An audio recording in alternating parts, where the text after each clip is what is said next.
Before we begin, take a moment to get comfortable. Let your arms go heavy, your breath slow. And as you listen, feel free to leave a comment sharing what time it is, where you are, and what city or village you're listening from. It's love to know. And if you'd like more quiet stories like this one, don't forget to subscribe so they gently appear when you need them most. Now, let's begin. You lie in bed, the room dim and still, and your mind drifts gently to a moment you think you remember. Perhaps it was a day at the beach. The smell of salt, the warmth of sand between your toes, the color of the sky impossibly blue. You hear laughter, yours, perhaps, or someone else's. You feel something stir in your chest, a fondness, a sadness, a longing. And in that instant, your mind reaches for the past like a hand in the dark. But memory is not a photograph, crisp and unchanged. It is more like a painting in watercolors. Every time you think of that day, or any day, you add new strokes, new colors. Some original details blur, others scroll bolder, not because they were more real, but because they are more emotional. You don't rewind and replay, you reinterpret. You retell that the mind is a soft sculptor. And every time you remember something, your brain does not simply fetch a memory from a vault. It reconstructs it, blending together fragments, sensations, emotions, and even imagination. Like a stage play performed again and again, each telling changes with the audience. The weather, the mood of the cast. Scientists call this process reconsolidation. When a memory is recalled, it briefly becomes unstable, like soft clay, before being stored again. In that soft state, it can be reshaped. The lighting changes, the dialogue shifts. Maybe someone wasn't smiling. Maybe it didn't happen on a Tuesday. Maybe the tide wasn't quite that high. But your mind, unknowingly, decides the new version makes more sense. You don't notice the edits, the quiet brilliance, and danger of memory. The mind feels confident, even when it's wrong. You can swear you saw it with your own eyes. You can bet your life that it happened just so. But confidence is not a sign of accuracy. It is a product of how fluently your memory replays. Your brain loves fluency. When a memory feels smooth and complete, your mind trusts it. But a smooth memory is not always a true one. It may have been polished by repetition, altered by time, or blurred by emotion. Imagine this. You and a friend recall the same event. You both were there. You both saw the same scene unfold. And yet, when you compare notes, your stories diverge. One of you remembers music playing. The other recalls silence. One says it rained. The other says the sun was out. Who was right? The truth might be that neither of you is, or that both are in your own ways, because memory is not an objective archive. It is a personal narrative. It reflects not only what happened, but how you felt, what you needed, who you were, and who you've become since. Your memories evolve alongside you, and this isn't a flaw, it is a feature. If your memories were rigid, unchanging, you would struggle to adapt. You would be weighed down by past selves. Instead, your brain lets you revise, reinterpret, reframe. To grow in therapy, people revisit memories, not just to recall them, but to re-understand them. A painful moment, remembered with fresh insight, can become less sharp. A difficult conversation can gain new meaning. The act of remembering becomes healing because it is not just about what was, but about what can be now. But this power to reshape also opens the door to distortion. Sometimes, you misremember small things, where you placed your keys, what day it was, but sometimes the distortions are larger. Witnesses to the same crime recall wildly different details. Entire groups of people can share false memories, a phenomenon called the Mandela effect. They remember an event or a fact that never happened, or happened differently with complete certainty. Why? Because memory doesn't just depend on what you saw or heard, okay? It depends on your attention, your emotions, the stories you've heard since, and your brain's deep desire to make sense of it all.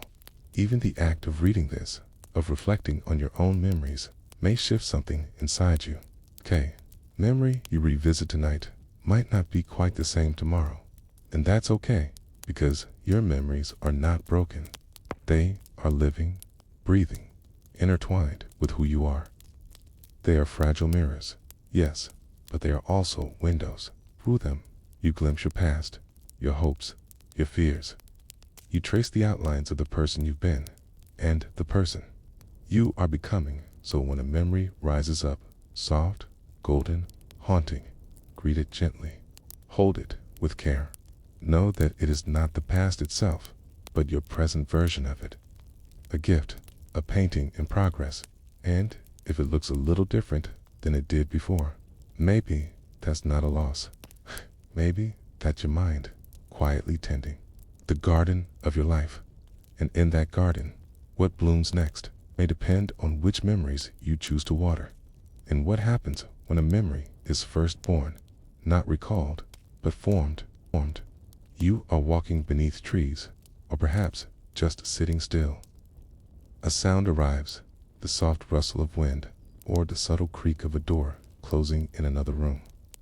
You smell something: baked bread, old leaves, the skin of someone you once loved. It's ordinary, and yet, without your asking, your brain begins to notice and hold. Not everything becomes a memory. Most things pass through you like wind through open windows, in, through, gone. You live in a constant river of sensations, of tiny moments you'll never recall. But some things pause, they catch, they settle. And when they do, something quietly remarkable begins inside your brain. A memory is not a thing. It is a process, a moment of life turned into chemistry, into change. You might think of it like recording a video. Point a camera, press a button, and the scene is saved. But your brain does not work that way. It does not copy life. It reshapes it. At the heart of this process is encoding the first breath of a memory's life. When something matters, a loud sound, a beautiful face, a surprising word, your senses wake up, Your eyes, ears, skin, and nose send information up through your nervous system like messengers running through a forest. They pass the signal to your thalamus, a central hub, and the message is delivered to your cortex, the outer layer of your brain, where conscious awareness lives. There, the brain evaluates. Do I care about this? Is this worth keeping? The answer is yes. The information travels deeper to a part of your brain that specializes in turning moments into long-term memories. This is where the hippocampus comes in, shaped like a seahorse curled in the dark folds of your brain. It does not save the memory like a file. It creates a pattern. Neurons, the cells that think, connect, and fire, begin to activate, but not just randomly. They light up in a unique configuration, like a constellation. Each neuron is a star, and together they form the shape of the memory as they fire tiny gaps between them, called synapses. Strengthen, proteins move, chemical messages flow. Genes may even switch on or off, adjusting the very machinery of your brain to hold on to what you've just seen or heard or felt. This is called consolidation, the delicate transformation of a moment into a lasting trace. And it happens with every memory, but it's not a perfect process. Your brain is limited in what it can store, and so it filters. It chooses, often without your awareness.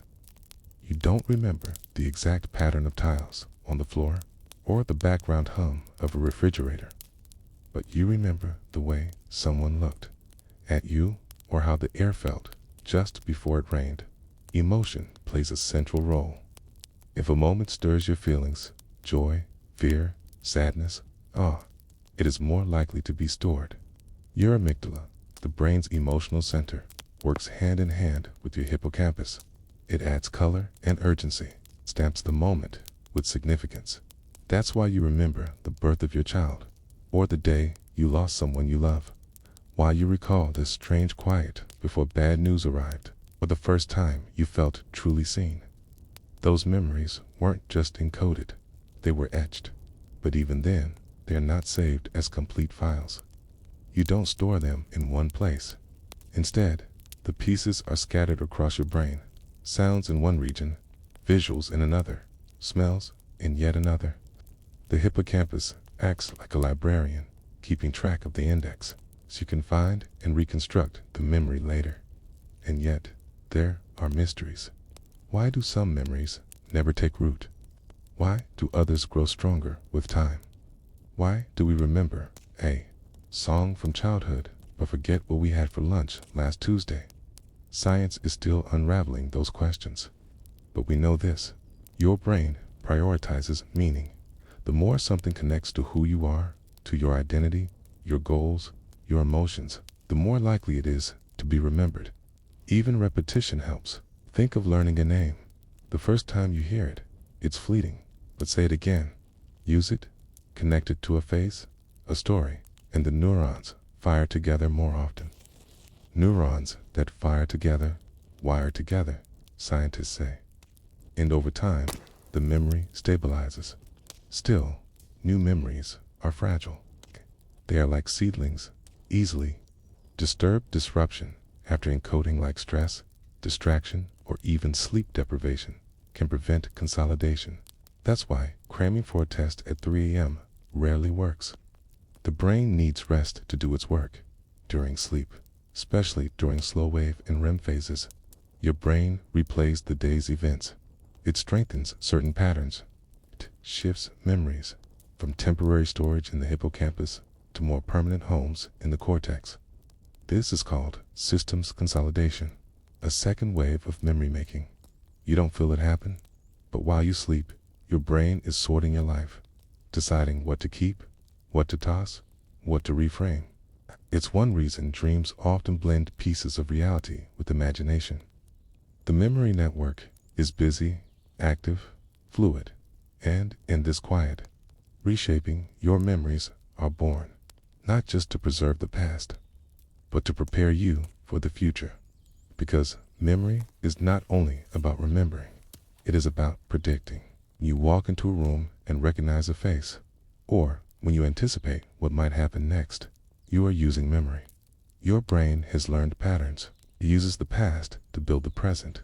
Even your sense of self, the story you tell about who you are, depends on memory.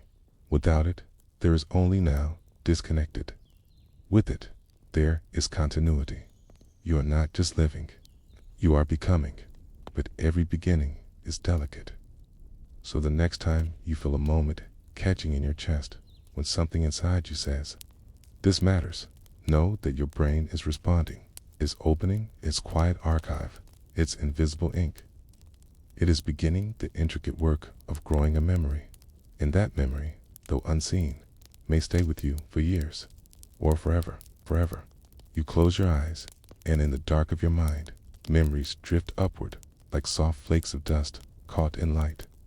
Where do they come from? Where are they kept? You try to recall yesterday's sunset or the feel of a loved one's voice. Somehow, it appears not as a perfect image, but as a feeling, a knowing, stored not in one place, but pieced together from many corners of your mind. At the center of this quiet miracle is a small, curled structure nestled deep within your brain. It is no larger than a thumb, and yet it holds the threads of your story. Its shape is unmistakable, curved and tapered, like the tiny sea creature that bears its name, the hippocampus. 2 of them, in fact, one in each hemisphere of your brain, lying side by side in mirrored silence. You rarely think about them, but every time you remember what happened yesterday, or find your way home, or recall a face in a crowd, your hippocampus is at work. It is not the vault that holds your memories. It is the librarian that organizes them, the messenger that carries them to safer shelves, the whisperer that brings them back again. This tiny organ has a vast job. Every second of your waking life, it helps capture the passing present and guide it into the future. It doesn't store the memory permanently. That task falls to your cortex, but it decides what should be stored, and how and where. It gives your experiences structure. You might imagine it as a careful archivist in an old, candlelit library, receives countless scrolls moments, impressions, feelings, sieves through them gently. Most are too small to keep, but some are chosen. Hand with delicate hands, it begins the filing process, cross-orienting emotion, place, context, importance. This is the heart of episodic memory, the memory of moments in time, of specific events, with a beginning, middle, and end. Without the hippocampus, these moments unravel. People with damage to this area can no longer form new memories. They live in a kind of eternal present, where experiences arrive and vanish without leaving a mark. Yet old memories, especially those stored long ago, remained. Why? Because once the hippocampus finishes consolidating them, they're transferred elsewhere, distributed across your cortex like letters sent to different rooms in a great house. The hippocampus is a relay station, not a warehouse. And while it helps build your memory, it is always preparing to let go. But for that short, essential time, minutes, hours, sometimes days, it is your inner scribe. It begins its work during the day. It's processing what you see, hear, and feel. It listens to your senses, your emotions, your attention. It takes note of novelty. New experiences are more likely to be saved. Routine often slips by unnoticed. The hippocampus is drawn to change, to surprise, to meaning. Then, while you sleep, it becomes even more active. In the soft stages of deep sleep, waves ripple through the hippocampus. These are called sharp wave ripples, and they act like pulses of memory being played back in fast motion. The hippocampus replays experiences from the day, transferring the pattern to the cortex, where it can be stored for the long term. This process is gentle. You don't feel it, but night after night, your hippocampus is rehearsing your life. Not all of it, just the pieces that matter, okay? And by doing so, it clears space for the next day's memories, okay? It is both gardener and gatekeeper, helping you grow, pruning what you no longer need. The hippocampus also works with space. It holds your mental map of the world. When you walk through your home with the lights off and still know where the furniture is, it is because a place sells special neurons in the hippocampus that light up in response to specific locations.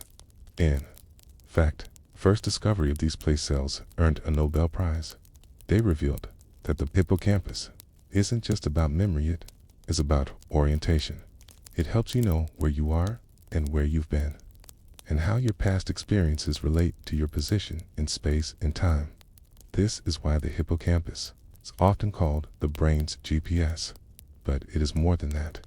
T doesn't just remember where things are. It remembers where you are within your life. Its twin roles, memory and navigation, may not be separate. Scientists believe that both use the same underlying system. The hippocampus may encode your life like a journey, a series of paths, intersections, landmarks. Emotional landmarks too, like the exact street where someone broke your heart, or the cafe where you met your dearest friend. This journeying function is deeply human. It is what allows you to tell a story, to recount the steps of a moment, to place yourself in the arc of memory. But the hippocampus is not invincible. It is vulnerable to stress, to trauma, to disease. Prolonged stress can shrink it. Trauma can disrupt its communication with other parts of the brain. Conditions like Alzheimer's disease often begin in the hippocampus, which is why early symptoms involve getting lost or forgetting recent events. And yet, the hippocampus is also resilient. It is one of the few areas in the adult brain where new neurons can grow, a process called neurogenesis.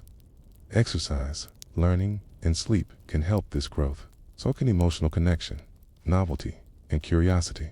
The hippocampus is a garden that responds to how you live. You might not feel this growth, but it shapes you. It strengthens your ability to learn, to adapt, to recall. The hippocampus is not just a machine, it is alive with your rhythms. It grows with you, changes with you, forgets with you. Some memories will always fade. Others will remain like ancient stones beneath the water-worn but solid hand. The hippocampus, faithful and small, has touched them all. So tonight, as you drift into sleep, campus begins its quiet task. You may not remember this day perfectly, but it will try. It will gather the moments you've lived, arrange them gently, and begin the long walk toward keeping them. Not everything will remain. Not everything should. But what matters, the things that make you, you will be softly placed in the shelves of your mind. And in the next breath of memory, we ask, can memory ever be perfect? Or is even your clearest recollection just a beautiful illusion? Next, the illusion of perfect recall. Recall. The mind is confident. It feels like a safe place, especially when you remember something clearly. The smell of rain on concrete, the scrape of your knee on a playground, the tilt of your father's smile. These recollections arrive fully formed. You trust them. Why wouldn't you? But memory is not a photograph. It's not a perfect copy of a moment frozen in time. It is a story. And stories are alive, always changing. Every time you recall something, you are not pulling it out of a drawer untouched. You are reconstructing it. The colors, the angles, the sounds, even the feelings are being repainted by your present self. Okay? And that present self has a bias. It favors meaning over accuracy, emotion over detail, narrative over mess. This is the illusion of perfect recall. It begins with a feeling, that quiet certainty. The thought that I remember exactly what happened. But memory does not operate like a video recorder. It does not capture reality in total fidelity. Instead, it captures pieces, fragments, and when you remember, it fills in the blanks. This filling in is not deception, it's construction. Imagine building a castle from sand. You mold what you remember, but when the details fade, your mind improvises. It uses context, suggestion, even imagination to fill the gaps. And once that reconstruction is made, it feels real. In fact, it may feel even more vivid than the original. Why? Because your brain uses emotion to reinforce memory of a moment carried. Strong feeling, joy, grief, surprise, your brain tags it later. When you recall it, that emotional tag helps reconstruct the memory more quickly and with greater intensity. But emotion also distorts. It sharpens certain elements and dims others. The red dress becomes brighter. The words spoken seem louder. The silence feels longer. What's fascinating is that confidence in a memory often has nothing to do with its accuracy. You may swear you parked in front of the store. You may insist a conversation happened a certain way. But when tested in research labs, in courtrooms, in life, confident memories often prove wrong. The human brain is not built to record, it is built to interpret. This interpretation is deeply personal. Two people can witness the same event and remember it entirely differently. One recalls the fear, the other, the laughter. One remembers it as chaos, the other as order. It is not because one is lying, okay? It is because memory is subjective. You remember through the lens of who you were at the time and who you are now. This is why memory can change over time. The details of a conversation might shift. The sequence of events might rearrange. The intentions of others might be seen differently in hindsight. Your brain updates memories to make them fit your evolving sense of self and the story you now believe. This process is subtle. You rarely notice it happening, but over time, it can be profound. Researchers have shown that even slight suggestions can alter memory. In classic studies, participants who watched a car crash were later asked, how fast were the cars going when they hit each other? Okay. Others were asked, ... when they smashed into each other. Okay. Those who heard smashed remembered the cars going faster. Some even recalled seeing broken glass when there was none. Just a single word can change a memory, and repetition doesn't always help. When you retell a memory to a friend, in your mind, to yourself, you may strengthen not the truth, but the version you last told. The more you repeat a memory, the more you reinforce that version of events, like making a copy of a copy. Clarity slowly fades, even as your confidence grows. This is why eyewitness testimony is so fragile, why family arguments about what really happened often go unresolved. Each person is protecting a different construction, one that feels utterly real to them. This does not make memory unreliable. It makes it human, because memory isn't meant to be a courtroom transcript. It is a guide, a compass, a personal mythology. It helps you understand your world and your place in it. It helps you avoid danger, repeat joy, and create meaning. In doing so, it smooths edges, corrects inconsistencies, edits out irrelevancies. If you remembered every detail of every day, the pattern on every floor tile, exact number of steps to your door, the sound of every passing car, your mind would drown in data. So it filters, it selects, CURATES, and in that curation, memory becomes a narrative. But even narratives shift. What you remember from childhood may differ now because you are no longer that child. Your adult brain has reinterpreted those moments. The time you were left alone in the grocery store, once terrifying, may now seem brief. The fight you had with a friend, once devastating, may now seem trivial. The memory has changed. You are not a fixed observer. You are a participant in the story. Your brain may also alter memories to protect you, to soften guilt, to reduce pain, to allow healing. This is not deception. It is compassion. Your memory bends reality to help you move forward. And yet, sometimes this illusion can cause harm. When two people remember an event differently, it can lead to conflict. When we misremember words spoken or actions taken, we may judge others unfairly. When we are convinced of a version of the past that never happened, it may close us off to truth. This is why awareness matters.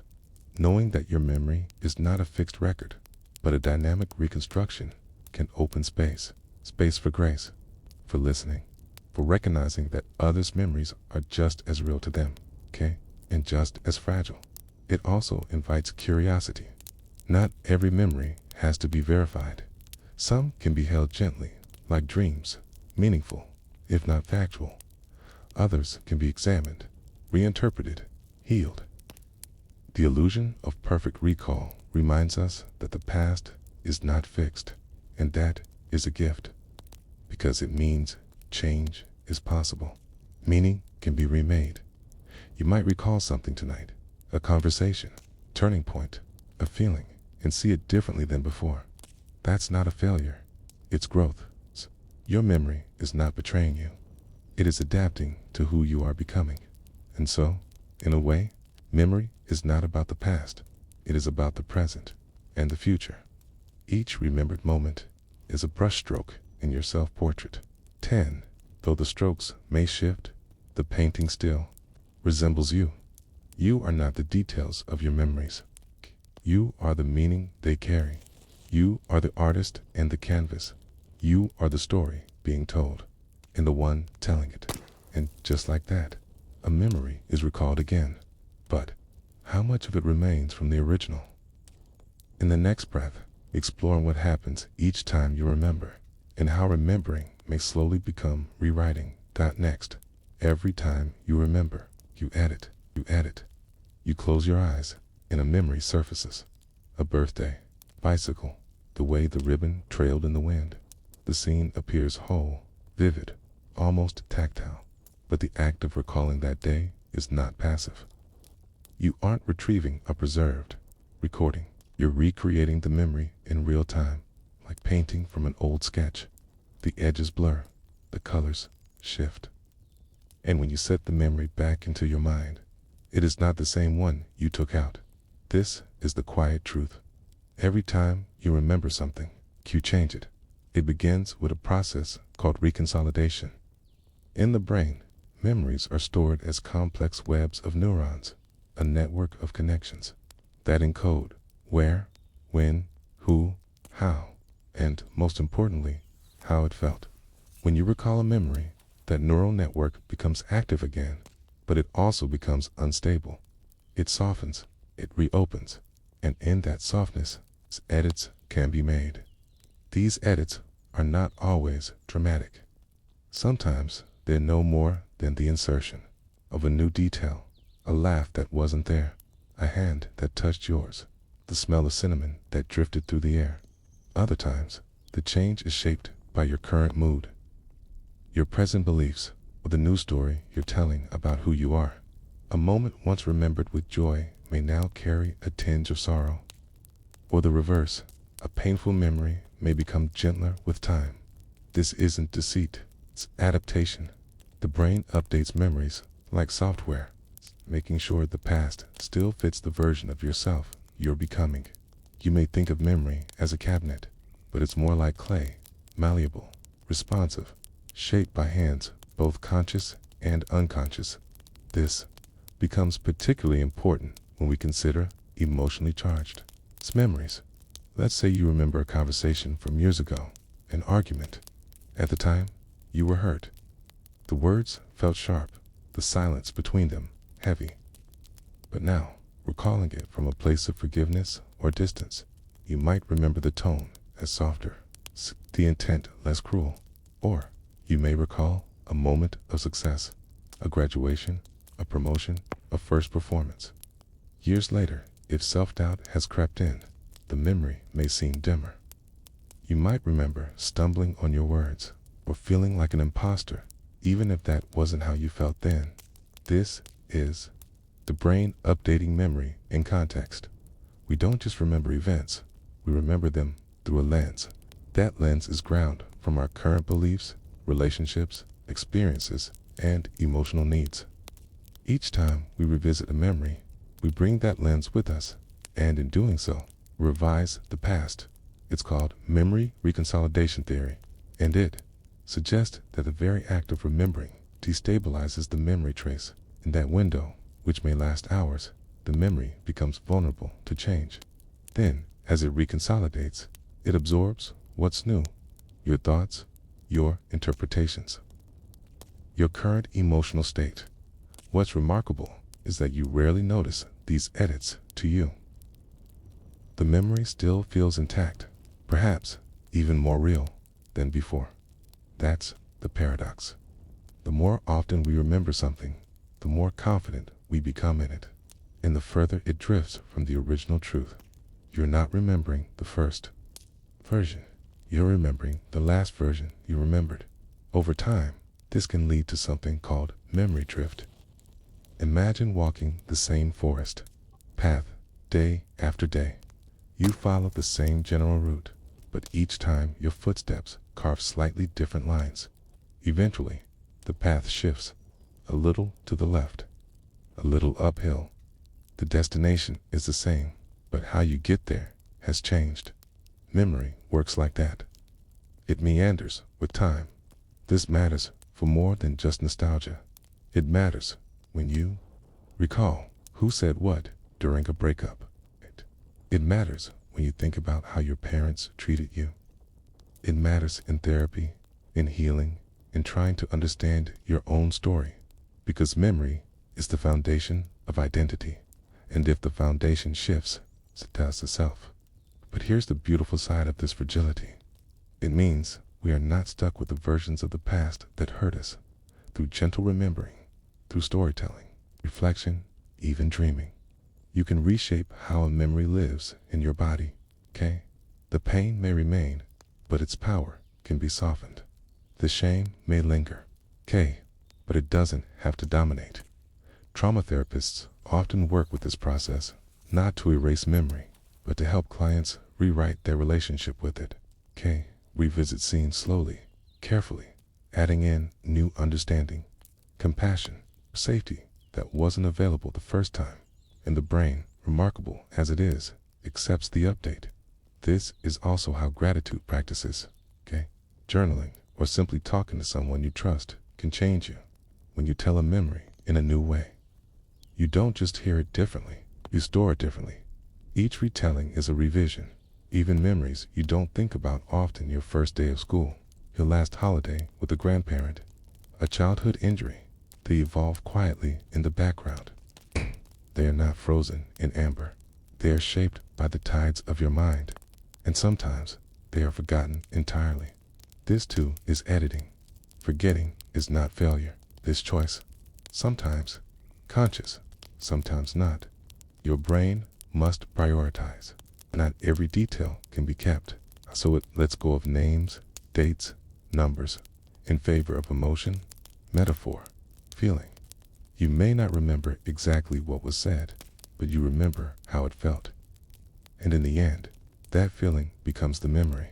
But what if the feeling changes? What if love turns to regret, or pride becomes sorrow? Then the memory changes, too. Your brain will revise the visuals, the dialogue, the significance. It will shift the memory's meaning to match the new emotional truth. In this way, memory is not about accuracy. It is about coherence. It helps you feel like one continuous being from childhood to now.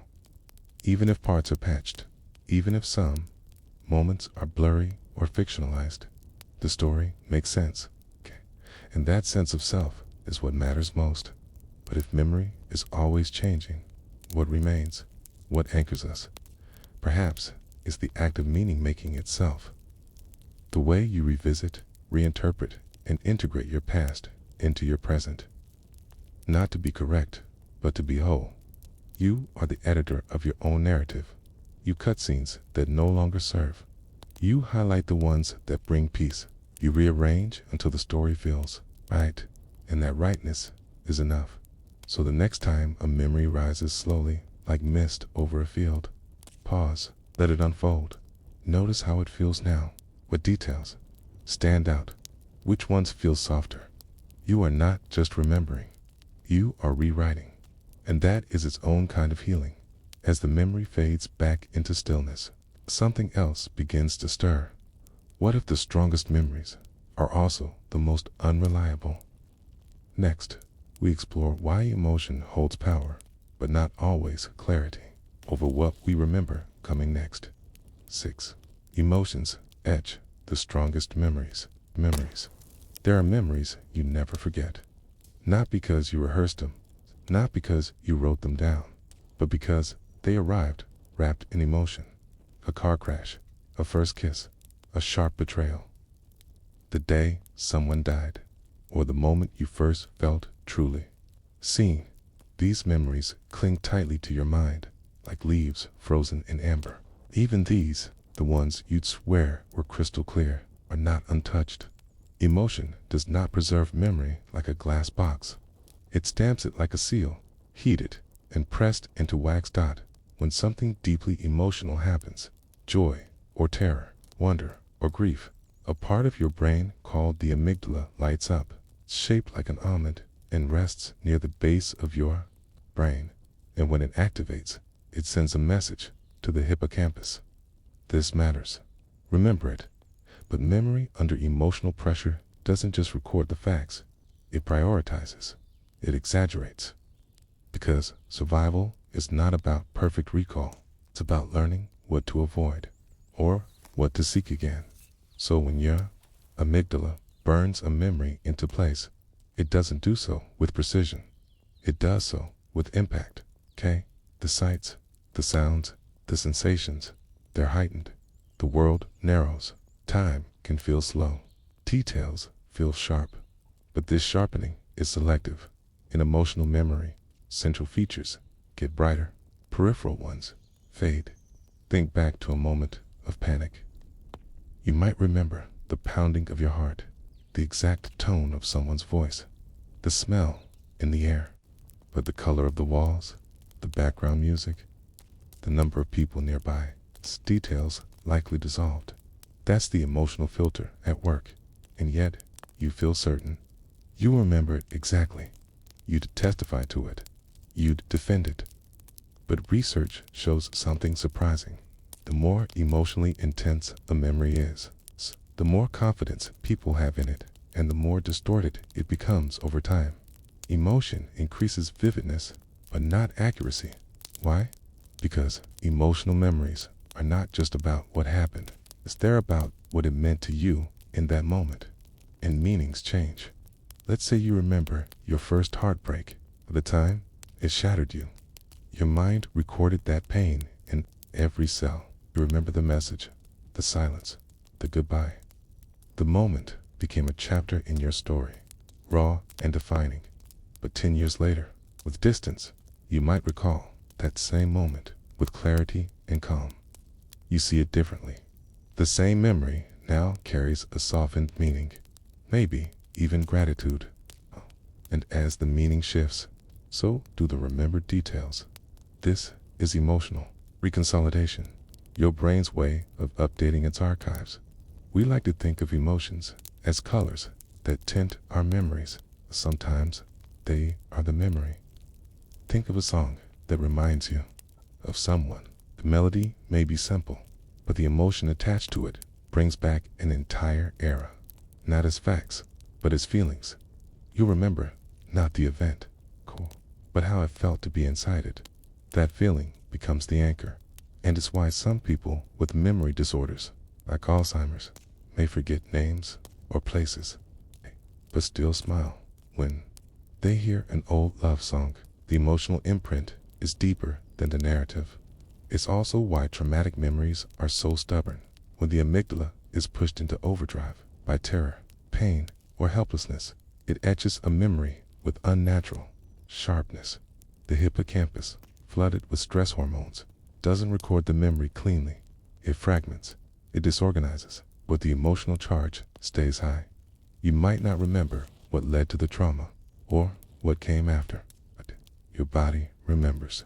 The fear, a sudden noise, a scent, a posture, and you're back there. The memory is not always visual. Sometimes it's physical. Sometimes it's a spike of adrenaline or a racing heart. The body relives what the mind cannot clearly name. This is why emotional memories can be both a gift and a burden. They teach you, warn you, shape you, but they can also trap you, replaying again and again, deepening their grooves, till you confuse intensity with truth, because emotion changes how memory is formed and how it is retrieved. Consider this.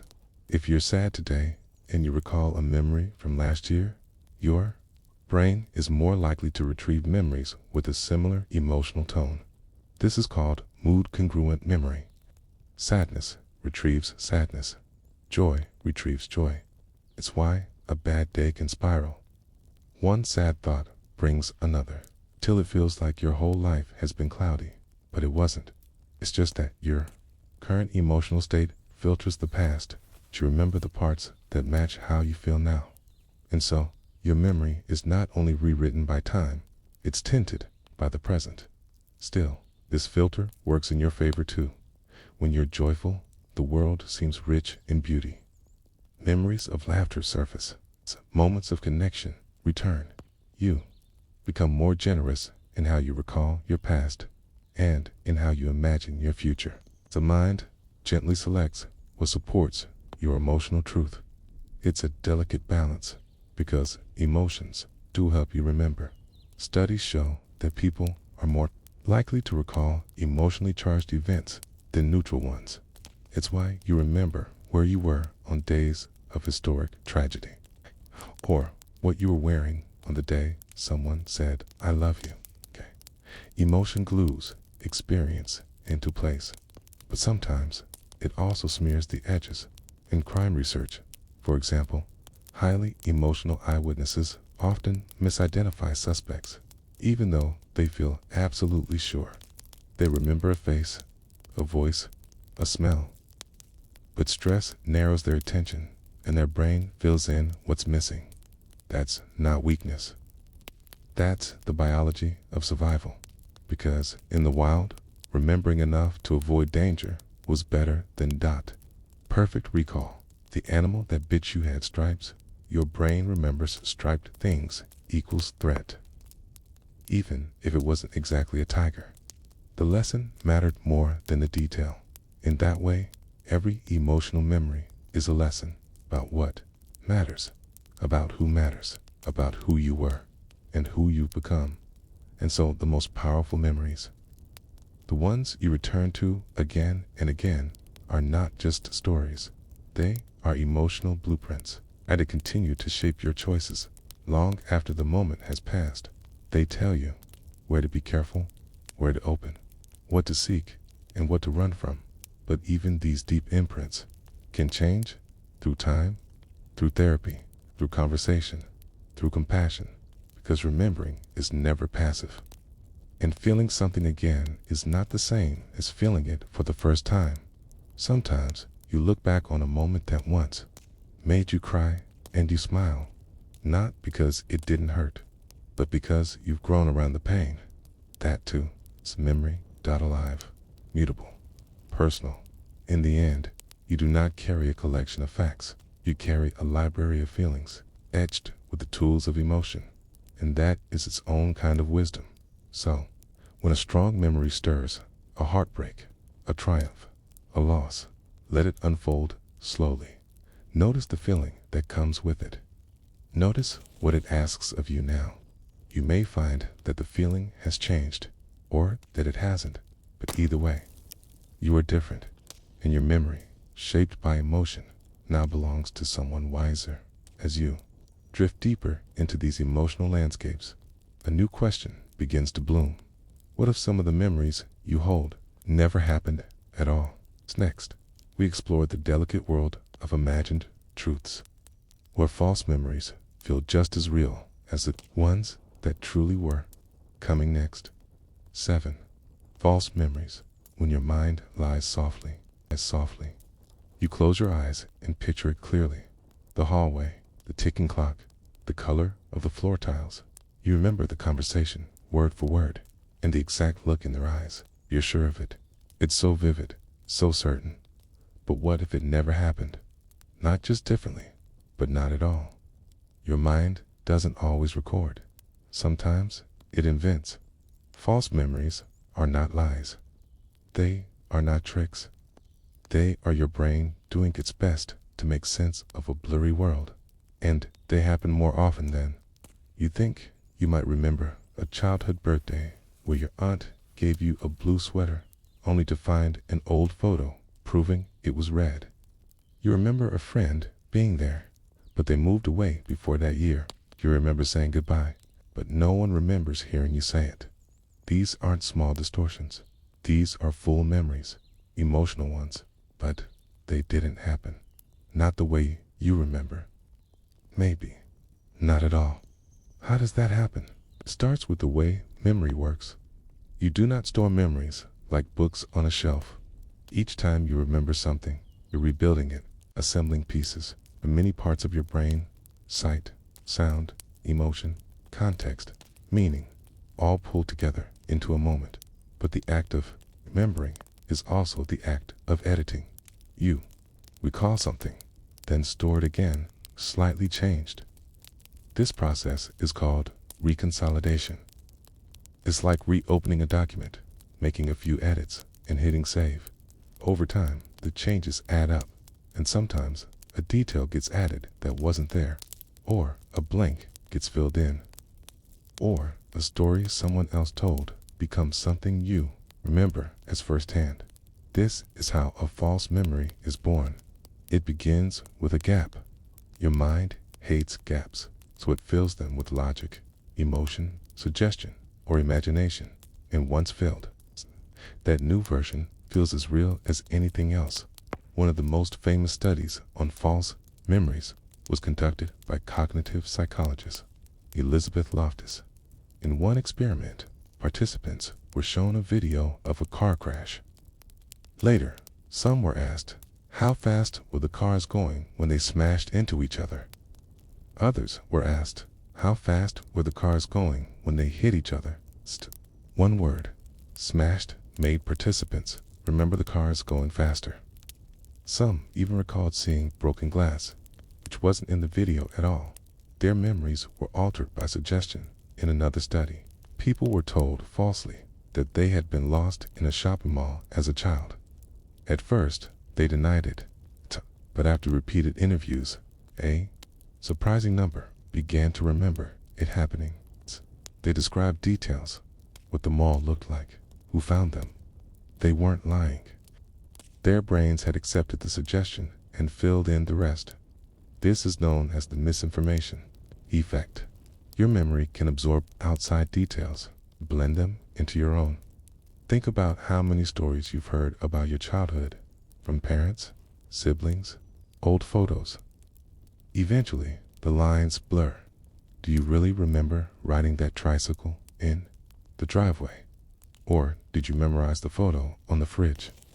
The memory becomes yours. Even if it started elsewhere, imagination plays a role too. Studies using brain scans have shown that imagining a scene vividly with sensory detail activates many of the same brain regions as recalling a real memory. The boundaries between real and imagined are surprisingly thin. If you imagine something enough times, it can settle into your memory as truth. This doesn't just happen in labs. In real life, false memories shape relationships, beliefs, even legal outcomes. Eyewitnesses have confidently testified to seeing events that never occurred. People have remembered confessions, arguments, or abuses. That didn't happen the way they recall. Juries have sentenced based on stories that felt true, but were built on shaky memory. This is not to say memory is untrustworthy. It's to say memory is delicate. You are not a video camera. You are a meaning maker. You store not just events, but interpretations. Not just facts, but feelings. And so, memory becomes deeply personal. Two people can witness the same moment and remember it in two completely different ways. Not because one is lying, but because their brains encoded different things.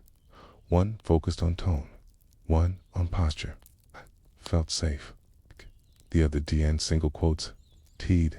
Their emotions shaped what they remembered. And in the years that follow, they each retell their version, sharpening some parts, softening others. Eventually, those stories become identities. This is what happened to me. This is who I became because of it. This is what it meant. Even a false memory can have real emotional impact. You might weep over something that never occurred. Laugh about a moment that didn't happen. Feel betrayed by a word that was never said. Your feelings are real, even if the event is not. That's why false memories are not flaws. They're part of how your brain keeps your story whole. When gaps appear, your mind bridges them. When stories break, your brain patches them. When truths fade, your imagination fills in with grace. Sometimes, you need that. Survivors of trauma often have fragmented memories. They forget details or entire hours. The brain, overwhelmed by pain or fear, doesn't store the memory cleanly. But to feel whole, the mind creates a version, partial, imagined, reassembled, that helps them make sense of their past. And sometimes, keeping the false story helps them heal. Therapists know this. So do artists. So do those who write journals, memoirs, and family trees. Because truth is not always in the details. Sometimes it's in the meaning. Still, the science of memory reminds us, be gentle with your certainty. Even the clearest recollection can hold shadows. Ask yourself, do I remember this? Or do I remember remembering it? Was this always how I saw it? Or has it been reshaped by stories, by time, by need? You may never know for sure, but that's okay. Because memory isn't a courtroom. It's a mirror, fragile, moving, colored by light and time. And in that mirror, you don't just see the past, you see who you've become. So hold your memories softly. Let them breathe. Let them blur. Let them change. They are not static things. They are rivers flowing, merging, reshaping banks as they go. You can still trust your story, even knowing that some chapters may be softer than you thought, because you are not the sum of perfect facts. You are the keeper of meaning, and the meaning remains, even when the details drift. And now, as you sink deeper into the layers of how memory works, you arrive at a strange, quiet thought. What happens to your memories when you sleep? Where do they go in the quiet hours of the night, step into the dreamscape of memory. Night falls, and your body slows. The lights dim. The world softens its edges. Something begins inside your mind as your eyelids grow heavy and your thoughts untangle from the day. Your brain does not simply rest. It begins a quiet, intricate dance, a biological ritual that is both ancient and deeply personal. Sleep, you may think, is the absence of wakefulness, but in truth, it is a second life. It's a time when your brain works in ways waking cannot, and one of its quietest, most vital roles is memory. You carry every day like a full backpack. Small details, moments, impressions, facts, it's way heavy. Others are light as dust, but you can't keep them all. And so, when sleep takes over, your mind begins the gentle task of sorting memories from the day are replayed. Some reinforced, others quietly let go. The important ones are whispered into long-term storage. The rest dissolved like fog. This process is called memory consolidation, and without sleep, it doesn't happen. Sleep is not passive. It is the stage where memory becomes more permanent, and sometimes it becomes more different. There are stages of sleep, each like a tide pulling across the shore of your brain. Stage 1, the threshold. You drift, thoughts flicker. Stage 2, light sleep. Muscles relax, heart rate slows.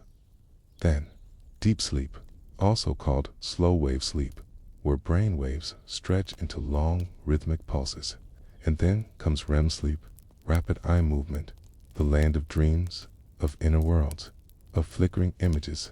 In each of these phases, your brain does something unique with memory. In slow wave sleep, it strengthens the day's important facts. It replays neural patterns, literally firing the same sequences again, as if rehearsing, like a pianist playing scales in the dark. This is how you remember names, phone numbers, tasks. But in REM sleep, something more surreal occurs. Your memories are recombined, not just stored, but rearranged. Bits from one moment blend with pieces of another. Scent from childhood merges with a sound from today. A dream becomes a story, stitched from unrelated fragments. Why? 'Cause the brain uses sleep to find patterns, to build connections, to understand. Creativity, insight, emotional clarity. These don't just appear. They are sculpted during sleep. You wake up with solutions you didn't have yesterday. You feel differently about an old problem. You see things in a new light. That is sleep at work, gently rewriting your mental map. But the most fascinating part, you don't know it's happening. You go to bed with one version of reality, okay? And you wake up with another, tweaked, softened, sometimes transformed, and this change happens without your permission. Your memories shift in the quiet. Take emotional memories, for instance. Sleep helps reduce their sting. Studies show that people who sleep after a traumatic event often remember the event more clearly, but feel less overwhelmed by it. It's as if sleep acts like a balm. It doesn't erase the wound, but it helps the scar settle gently into place. This is one of sleep's great gifts. It reshapes emotional charge. The amygdala, the brain's fear and feeling center, calms down during sleep. And so, your memories become less reactive. You still remember, but it no longer burns. This is especially true in REM sleep. When your brain simulates emotional scenarios without the full weight of real-world consequences, you dream of conflict, but feel safe. You see a lost loved one, but do not weep. You replay a mistake, but it no longer owns you. In this state, your brain reprocesses emotional material. It's like a library quietly reshelving its most sensitive books. And so, when you wake, the world feels softer. It's not because it changed, but because you did. Even more curiously, sleep prioritizes. Not all memories are treated equally. Your brain makes decisions, unconscious ones, about what to keep and what to let fade. Emotional importance, loading, repetition. These all increase the chances that a memory is saved. That's why a birthday party might last forever in your mind, while 100 commutes vanish without trace. It's not just what happened, it's how your brain valued it. And this judgment, this prioritization, happens while you sleep. In other words, your brain curates your life story as you dream. It chooses which moments define you, which ones shape your identity, which become background noise, and it does so without conscious input. Sometimes you wake up not remembering a dream, but feeling changed, a heaviness lifted, a strange peace, a decision suddenly clear. Sleep isn't just recovery, it's transformation. It's where yesterday becomes understood. But this system is delicate. Interrupt sleep with noise, stress, screens, or stimulants, and you interrupt memory. You may notice it. The fog, the forgetfulness, the strange sense that the day never landed.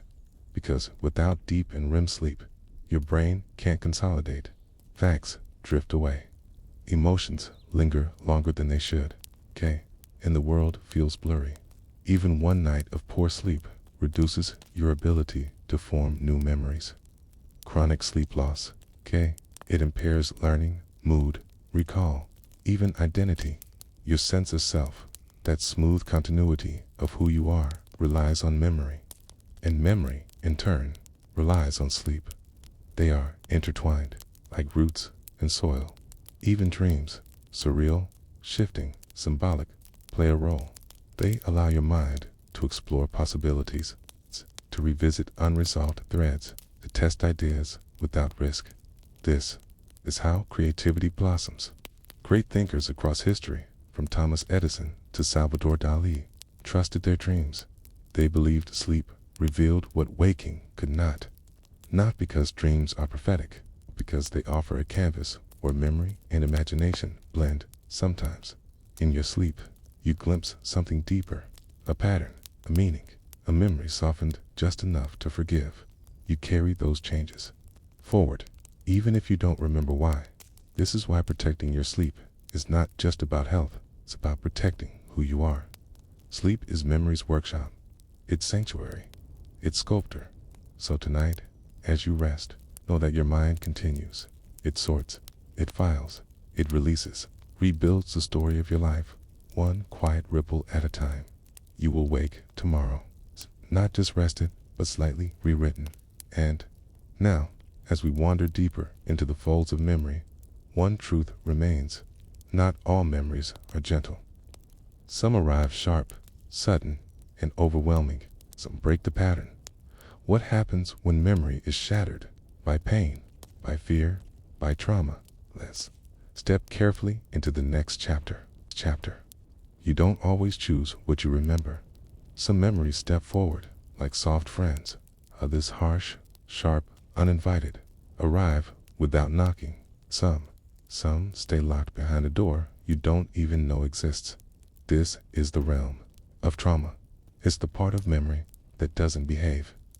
The part that breaks rules, that loops, that screams, that disappears when something traumatic happens.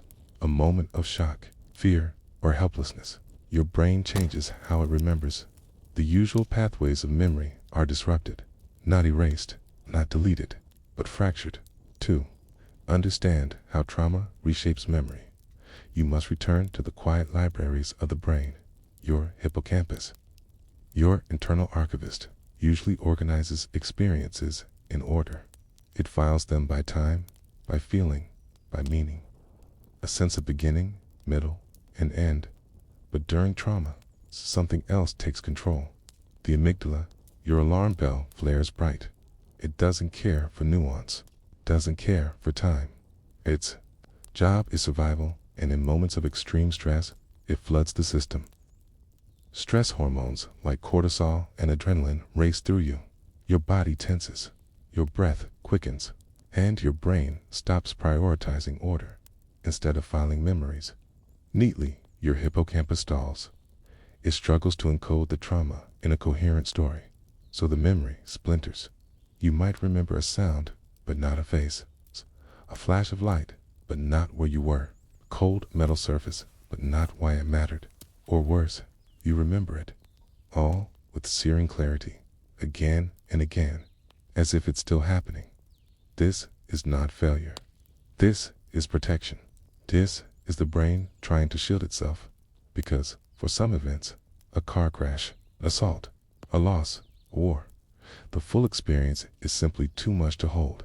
The brain's response is both ancient and complex. Sometimes, it freezes the moment in place, an emotional time capsule untouched by years. You remember every sound, smell, heartbeat.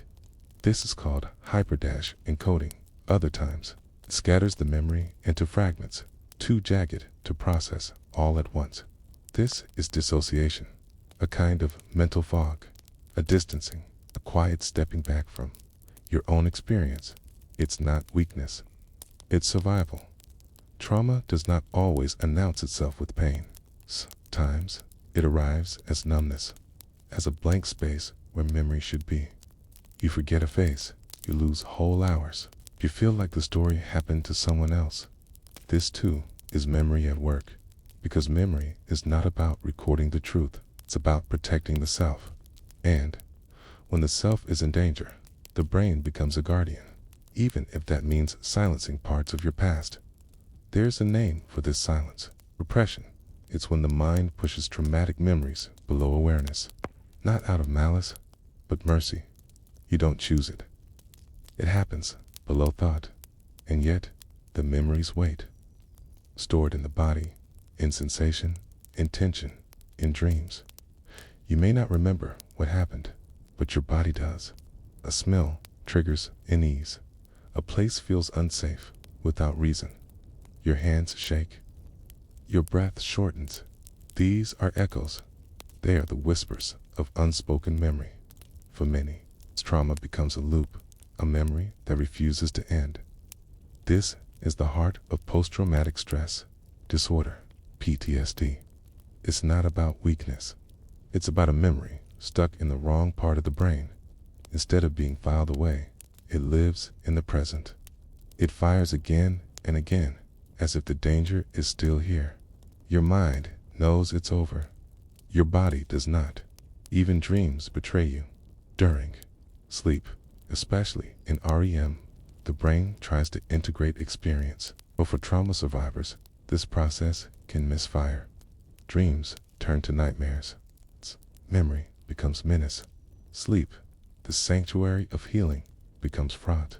And yet, there is hope in this chaos, because what has been distorted can also be gently reshaped through therapy, through connection, through time.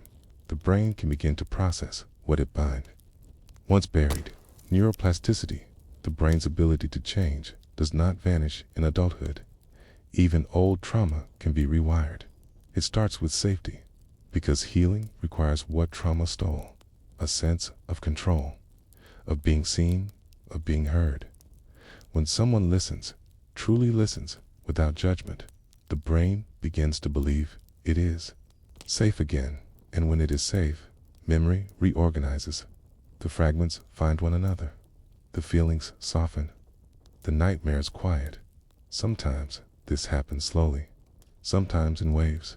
Sometimes the memory never fully returns, but the weight lifts anyway.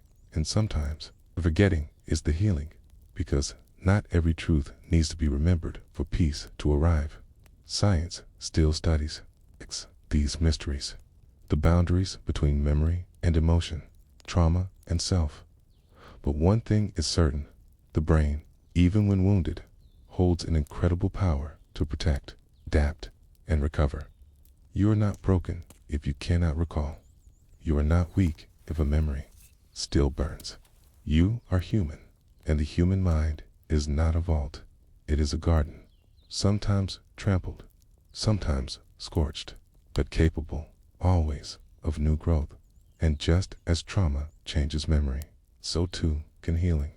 Small moments, a kind touch, a safe home, a deep breath, these become new memories. Gentle ones. They don't erase what came before, but they offer a counterweight. A new path forward. You don't have to remember everything to move on. You don't need the whole story to write a new chapter.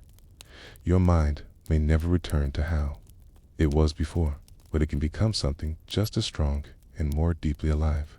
So tonight, if your past feels like a shattered archive, know this: your brain is still cataloging, still sorting, still trying in its own quiet way to protect you. You don't have to rush it. Just rest. Let your breath be the only story you need tonight. And if a memory surfaces, meet it gently. It has waited a long time, and beyond that memory, beyond the shadows and the silence, is something else. The quiet truth that not all forgetting is failure. Sometimes it is mercy, and just beyond that silence, in the space where memories hide or heal, lies a deeper question. What memories do we push down on purpose? Which ones do we lose without knowing? Next, we step softly into those gray spaces, the in-betweens of repression, suppression, and the spaces between. There is forgetting, and then there is not remembering on purpose. The difference is delicate. One slips through your fingers. The other is gently set down, turned away from, shelved with care. You may not know what you've done, not fully. Some memories vanish quietly, lost to time. Others are tucked into corners by your mind itself, not lost, but hidden, not gone, but silenced. This space between remembering and forgetting is rich and complex.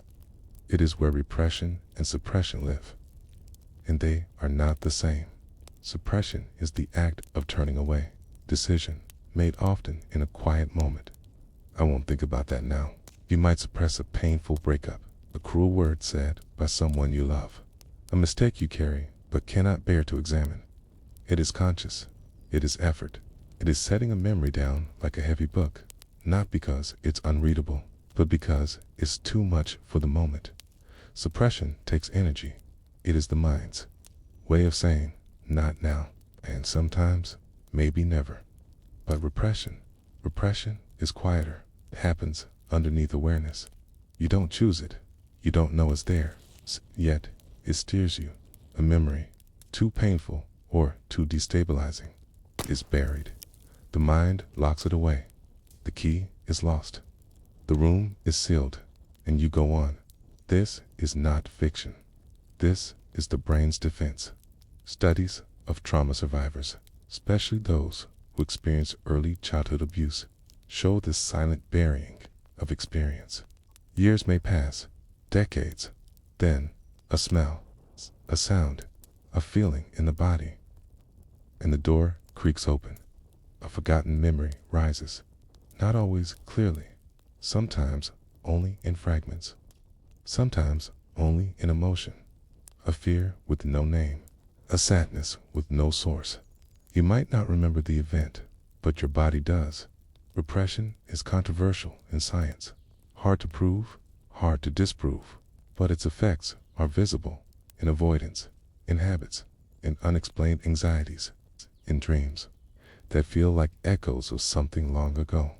Because memory is not always verbal, not always visual.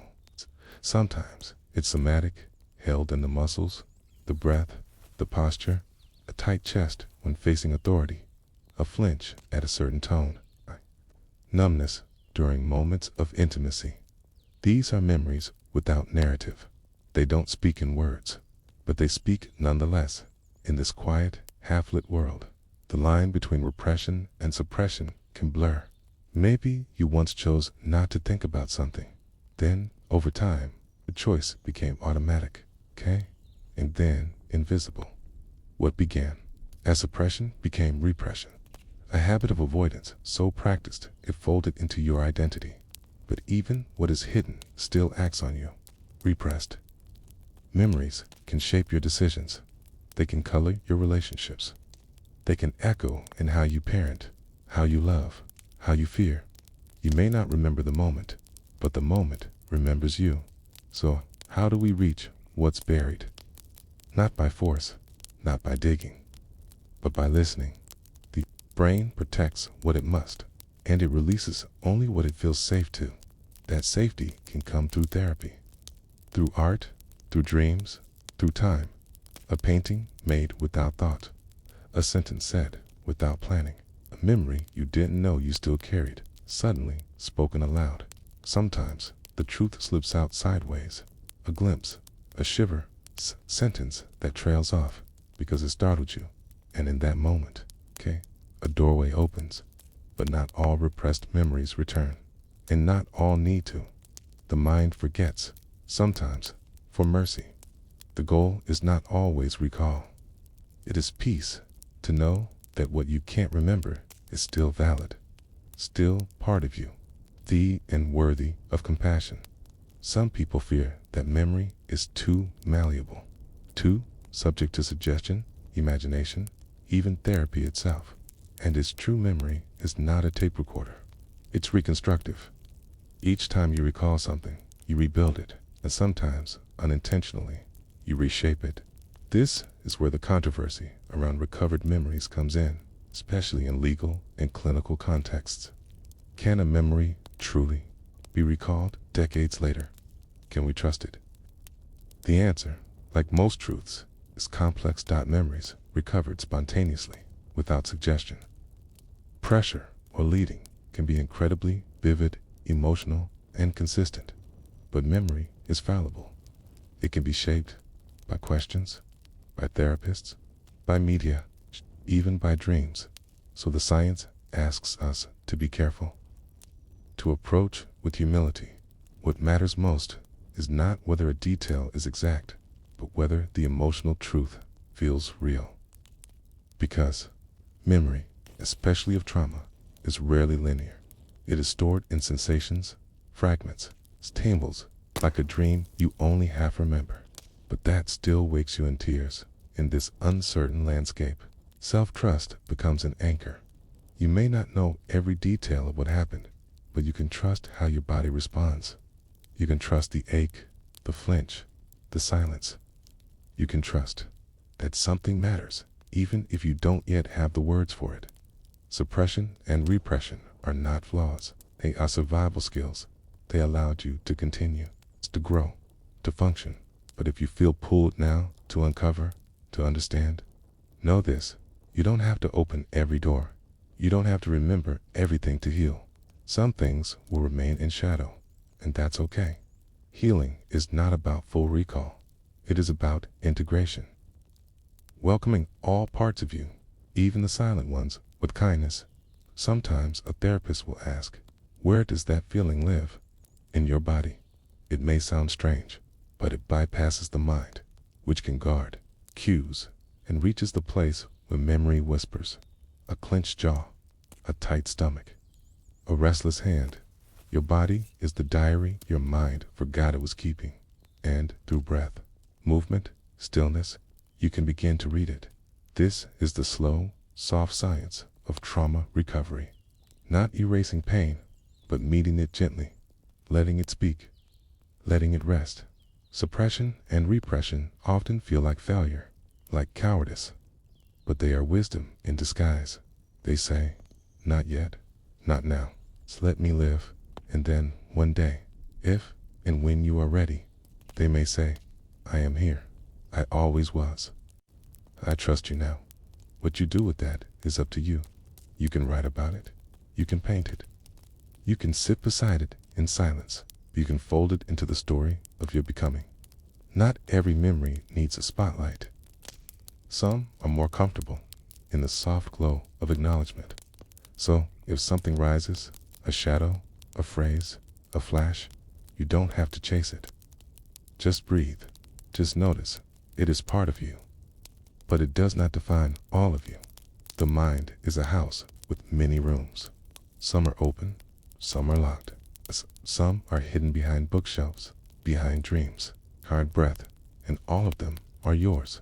Even the ones you've forgotten how to enter. Tonight, as your thoughts slow, as your breath deepens, you may feel a presence at the edge of your memory. Not a ghost, but a part of you, long hidden, waiting patiently. You do not need to go to it. But if it comes to you, greet it with gentleness. And know, the mind protects what the heart is not yet ready to hold. But one day, the two may meet, and in that moment, Something once buried may bloom, and just as imagination can build castles out of clouds, it can also sculpt memories into meaning. In the next chapter, we drift into that twilight border between what happened to what you think happened, the role of imagination in memory. There is a quiet place in the mind where memory and imagination hold hands. Here, a remembered moment might borrow a detail from a dream. A face may soften, grow younger, or adopt a smile it never wore. The past is not fixed. It sways gently, like a branch in the breeze. You may think your memories are solid, like stones in a path, but they are more like clouds, shaped and reshaped by thought. And imagination is often the sculptor. In many ways, memory and imagination are twin forces. They share the same neural networks, the hippocampus, the prefrontal cortex, the sensory areas. When you remember, your brain lights up in places that overlap with those that glow when you create. To recall a childhood room, you must construct it anew. You place the window where you believe it was. You paint the walls a soft shade of yellow. But were they yellow? Was that just how it feels now? You summon the smell of old books, the creak of the floor. You imagine the light, the dust, the silence, and in doing so, you re-experience something, but not exactly as it was. You imagine it back into being. Memory is not a photograph, it is a painting, and every time you look at it, you may add a stroke. This is not a flaw. This is how the mind works. It allows us to grow, to soften what was hard, or sharpen what was dull. Sometimes, in imagining what might have been, we create a memory of what never was and believe in it fully. Think of the first time you watched a home video of your childhood. You may have had no memory of the moment itself, but after watching it a few times, you could recall it clearly. The laughter, the birthday cake, the color of the wrapping paper. But were you recalling the event or the video? Now the two are fused. This happens more often than we realize. Stories told by family become memories. Photographs become experiences. Dreams, when vivid enough, can leave behind feelings just like waking life. A person once imagined might begin to feel real. A place you've never visited might live in your mind like a memory. This is especially true with childhood. Children live in a world of blurred lines between pretend and real, between dream and waking, between stories told and stories lived. As adults, we carry some of that with us. We forget where the edges were. So what does this mean for memory? It means that even the most vivid recollections may contain strands of imagination, not to deceive, but to make sense, to bring comfort, to give coherence to an incoherent world. Memory is a story, and imagination is the ink. Consider a moment of grief. Perhaps you lost someone long ago. You remember their laugh, their favorite shirt, the exact way their hands moved when they spoke.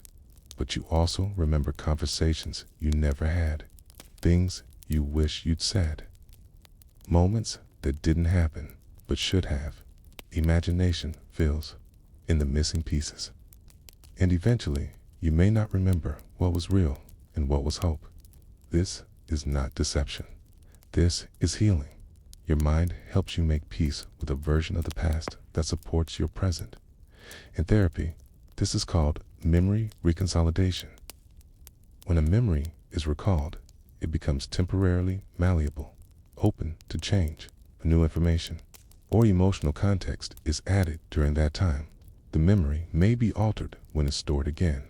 This is how trauma can be softened, how fear can be untangled from a moment, how a painful story can be rewritten as one of survival. Imagination plays a role in this. You might imagine telling your younger self that they were safe, that it wasn't their fault, that they are loved, and in doing so, you begin to believe it, because belief lives in the same house as memory. Athletes use this technique when preparing for a game. They visualize the perfect shot, the flawless routine. Their bodies respond. Their neurons fire as if it were real to the brain. Imagined practice can be nearly as effective as physical practice. This is the power of mental simulation, and it applies not only to the future, but also to the past.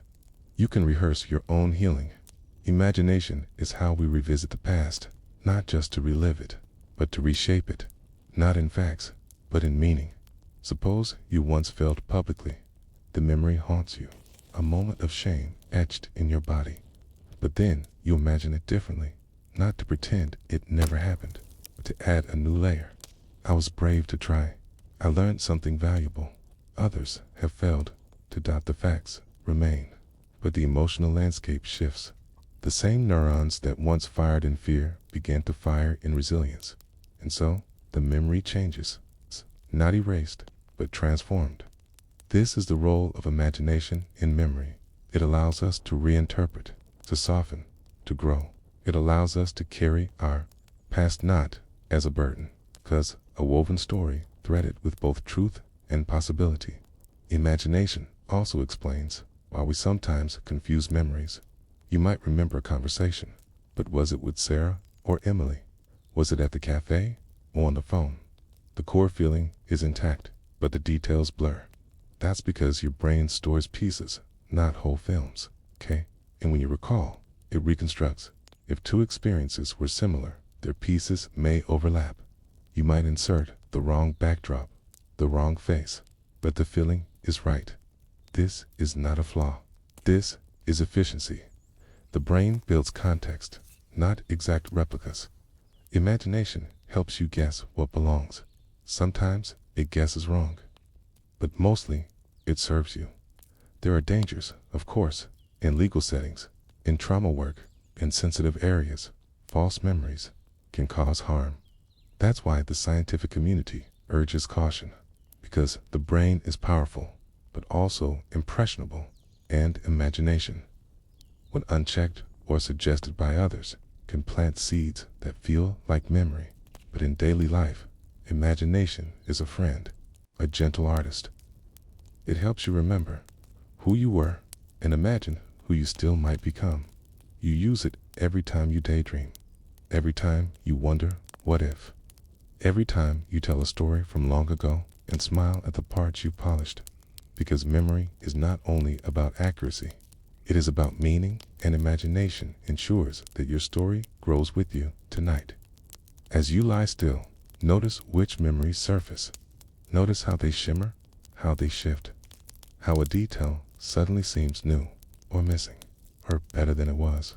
You are not broken, you are remembering creatively, and that is how you survive. In the next chapter, we will look at how the rules of memory change how your earliest years vanish, not because they were empty, but because your mind was still learning how to hold time. As we drift into memory in childhood versus adulthood. You were born into a world of sensation, soft, brilliant, overwhelming. A blanket is not just warm, it is a universe of feeling. A face is not a face, it is safety, food, sound, light.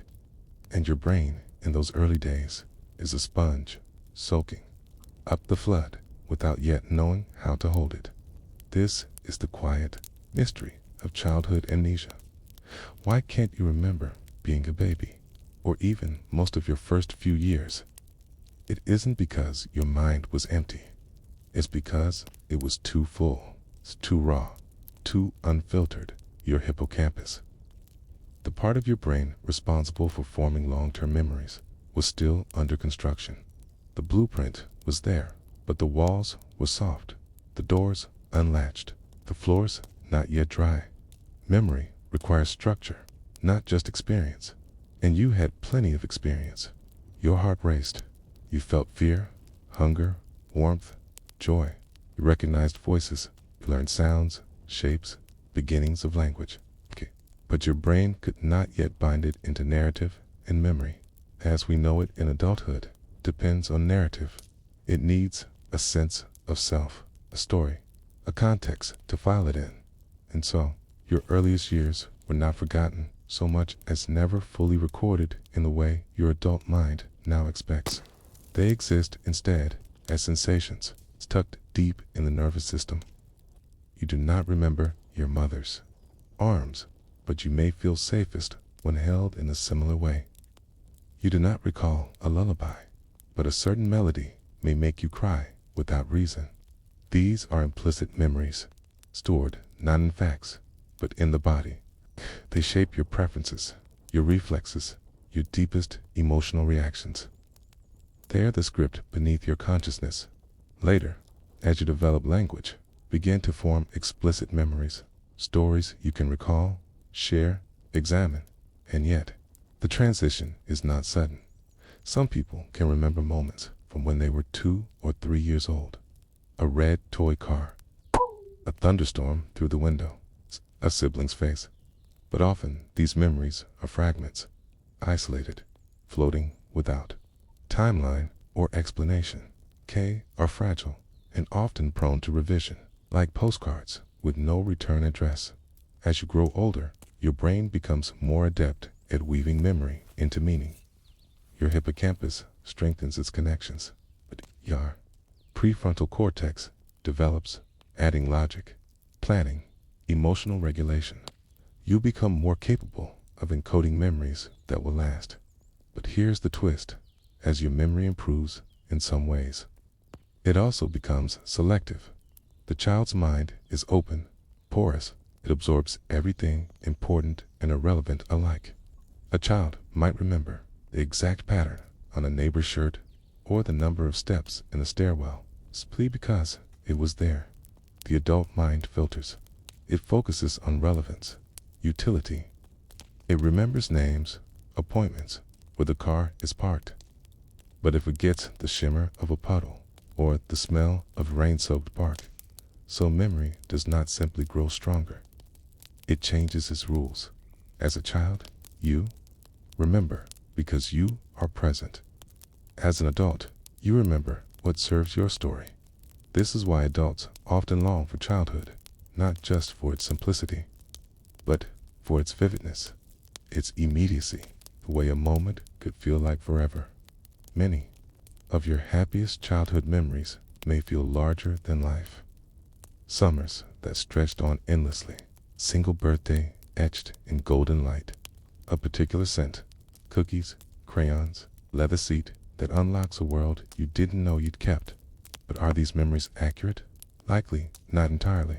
They are curated, edited over time, polished by repetition or softened by nostalgia. And that's okay, because memory isn't a record. It's a relationship. You carry your childhood not in perfect scenes, but in the way you feel when you hear a certain song, in the way you flinch or smile or ache without knowing why. You carry it in your reactions, in your instincts, in the way you comfort others or expect to be comforted. And the truth is, some of your earliest memories may not be yours at all. They may be inherited through stories told by family, a video played at every holiday, a photo in a frame that becomes a memory because you've seen it so often. This blending is natural. It is how the self is built, okay? Not alone, but through others. Memory in adulthood is also shaped by meaning. Children remember what is sensory. Adults remember what is significant. You may not recall what you wore last Tuesday, but you remember what you wore to your wedding or your first job interview or the day someone broke your heart. Because memory is not just about what happened. It is about how it mattered, and meaning deepens as you age. You look back with new eyes. You reinterpret. You understand things differently. You might suddenly remember something your father once said. A sentence that made no sense at age 10, but breaks your heart at 30-5. Memory is layered. It matures as you do, which is why your childhood, though hazy in images, remains rich in influence. You carry the tone, the texture, the emotional language of it. And sometimes, that memory is accessed not through thought, but through dreams. In adulthood, often blend childhood imagery with present worries. A school hallway becomes the setting for modern fear. A childhood home becomes the background to adult guilt or joy. Your brain uses the architecture of memory to process the emotions of now. In this way, your past is always with you, even the parts you cannot name. There is also a phenomenon known as the reminiscence bump. It refers to the tendency of older adults to recall more memories from adolescence and early adulthood than from middle age. Why? Because that period is rich in firsts, first love, first loss, first independence. And because emotion etches memory deeper, it's not just about when the brain is sharpest. It's about when life feels the most alive. But that doesn't mean your earliest years are gone. They live on in the foundations, like the roots of a tree, buried, unseen, but vital. They support everything that follows. So when you cannot remember, trust that your brain still carries the echoes. You are the child you once were, not because you remember them, but because you are them. Your reactions, your sensitivities, your particular longings, they began long before you could name them. Memory is more than pictures. It is posture, emotion, tendency, and as you continue to grow, your memory continues to evolve. You forget what no longer serves. You reinterpret what once hurt. You hold dear what reminds you of love. Even your memory of memory changes. You are not just a keeper of the past. You are a composer, a curator, a quiet editor of your own unfolding story. And in that process, return again and again to the child who once stared at the sky and wondered if the stars remembered too. In the next chapter, we'll see how your stories are not just told internally, but shared, reshaped, and co-authored by others. Because memory does not live in isolation. It lives in language, in conversation, in the echo of someone saying, "Remember when?" As we drift into how social interaction rewrites memory. It's memory. You sit across from someone, a friend, a stranger at a table, and slowly, softly, you begin. Do you remember that one time? What follows is more than a story. It's a negotiation, a performance, a construction site of memory, built not with facts, but with feeling. Each time you tell a memory aloud, you do not just retrieve it, you rewrite it, okay? Not out of deceit, but out of the simple fact that language shapes experience, and people reshape language. You remember more clearly in company, not because your mind is clearer, but because the mirror of another mind reflects it back differently. This is the quiet phenomenon of socially constructed memory. Your memories are not stored like scrolls in a sealed library. They are woven into your relationships, codified in every conversation, okay? Edited with every nod, every interruption, every laugh. Think back to a childhood story you've told often, like the way the dog jumped the fence, the time you spilled soup on your teacher, the day the lights went out in the middle of dinner. How many times have you told it? And how has it changed? Each retelling adds new brushstrokes. You emphasize the funny parts. You soften the parts that felt embarrassing. You omit entire people or add moments that never happened but feel like they could have. This isn't lying. It's storytelling, okay? And storytelling is one of memory's most powerful tools and distortions, because memory in its raw form is messy, images jumbled, emotions tangled, to timelines confused. But when shared aloud, you smooth it, anchor it. You add a beginning, a middle, and an end. And the brain loves this. When a memory is shaped into a story, it becomes easier to retrieve in the future. And each retrieval, in turn, strengthens this new version. It's no longer just what happened. It's what's been said to have happened. Other people's reactions play a role, too. If you tell a story and your friend laughs, that laughter affirms your version. If someone says, "No, it was Tuesday, not Thursday," your brain may adjust to accommodate their certainty, even if your original memory was accurate. This is known as memory conformity. It happens often in families, in friendships, in courtrooms. Eyewitnesses may unknowingly align their recollections with others simply because of social pressure or trust. You want to be believed. You want to be understood. So your brain quietly nudges memory into agreement. Sometimes you adopt someone else's memory entirely. A sibling insists you were there at a birthday party you don't recall. They describe it so vividly, the balloons, the music, the spilled cake, that you begin to form mental images. You imagine the scene, okay? And then, over time, that image feels real. This is called memory implantation. It shows how delicate and social memory truly is, even among people with no intention to mislead. Stories shared in groups tend to evolve. Details converge.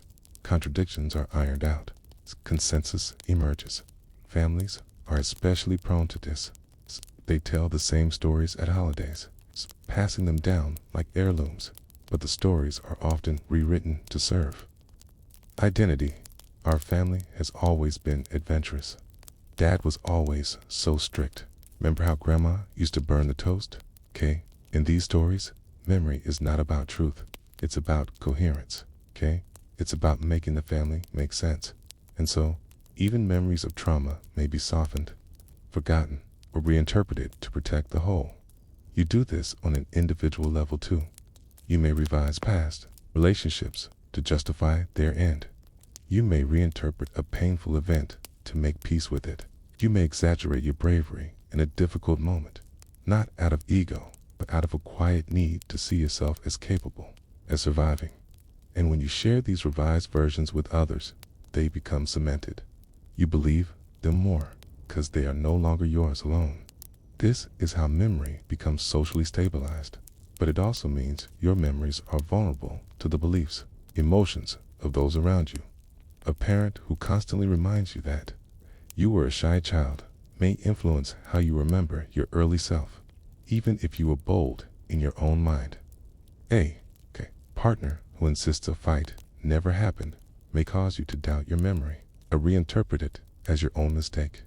This is not always malicious, but it can be deeply altering, because memory is tied to self, and self is shaped by relationship. Even in quiet, solitary moments, you recall events differently because of what others have told you, how they've reacted, what they believe about you. There is also the phenomenon of audience tuning. When you tell the same story to different people, you change it based on what you think they want to hear. You emphasize emotions with close friends. You highlight logic with strangers. You leave out vulnerability with parents. You dramatize humor with children, and over time, you may begin to remember the version you told, not the version that was. This tuning isn't deception. It's adaptation. It's your brain shaping memory to match connection. It's also how social groups maintain identity. Shared stories become the glue. We all hated that teacher. Remember how we used to sneak out of class? Even if not everyone hated that teacher, even if not everyone snuck out, the group memory becomes more real than the individual memories. And so, memory is not just about recall, it's about alignment. You align to be believed. You align to be loved. You align to belong. But here's the wonder. Even as memories shift and evolve, they still carry truth, emotional truth. You may misremember the year, the color, the words spoken, but the feeling often remains consistent. A cue, remember being safe, or embarrassed, or in awe. And that emotional core guides how the memory shapes you. Because even socially rewritten memories leave a lasting mark. You act differently because of what you believe happened. You carry caution or confidence based on your remembered past, even if others recall it differently. In this way, social memory isn't a flaw, it's a function. It helps you build identity in relationship. It allows for healing, reframing, growth that also makes memory resilient.